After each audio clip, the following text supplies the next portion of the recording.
Jean Bodin, un grand juriste français de la fin du XVIe siècle, s'était intéressé au cycle des planètes, aux conjonctions planétaires. Il s'était demandé si ça pouvait avoir un impact ou ça pouvait être une raison des changements, des mutations des républiques. Mais il n'était pas arrivé, à ma connaissance, à l'idée que ces mutations pouvaient être liées à des questions sociales, sociétales. Alors je voudrais revenir sur ce point que j'avais abordé d'ailleurs dans Quai pour l'astrologie en 1976, il y a donc plus de 40 ans, sur l'alternance des périodes de multiplicité et d'unité. J'avais constaté le phénomène, mais je n'en avais pas trouvé l'explication. Et aujourd'hui, en 2023, cette explication me paraît intéressante à vous signaler, à la lumière d'ailleurs de mes différents travaux récents, à savoir que en phase solsticiale, qui est la phase justement de multiplicité, en phase solsticiale, lorsque Saturne passe sur l'axe Gémeaux-Sagittaire, ou Sagittaire-Gémeaux, comme on dira, eh bien, les peuples veulent travailler, veulent jouer un rôle.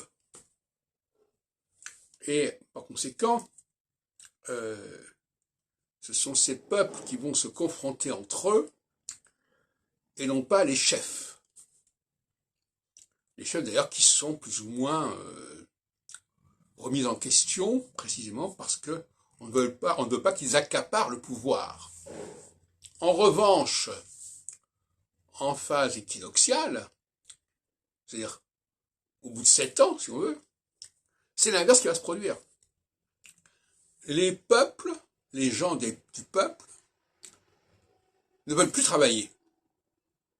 Ils trouvent que le travail est contraignant et aliénant. Et à ce moment-là, ils vont déléguer à des représentants, à des députés, à des chefs, ce rôle, jusqu'à ce qu'évidemment une nouvelle phase solsticiale se présente, et ainsi de suite, sur de l'éternel retour. Autrement dit, il y a des périodes où les gens, la multitude, veut être employé, veut travailler, veut qu'on lui trouve un travail, et d'autre part, des périodes où l'on voudrait surtout qu'on limite le travail, qu'on dispense du travail éventuellement, par la technique, par des chefs qui ont une productivité, une inventivité remarquable, qui va soulager la multitude d'un certain nombre de corvées, etc.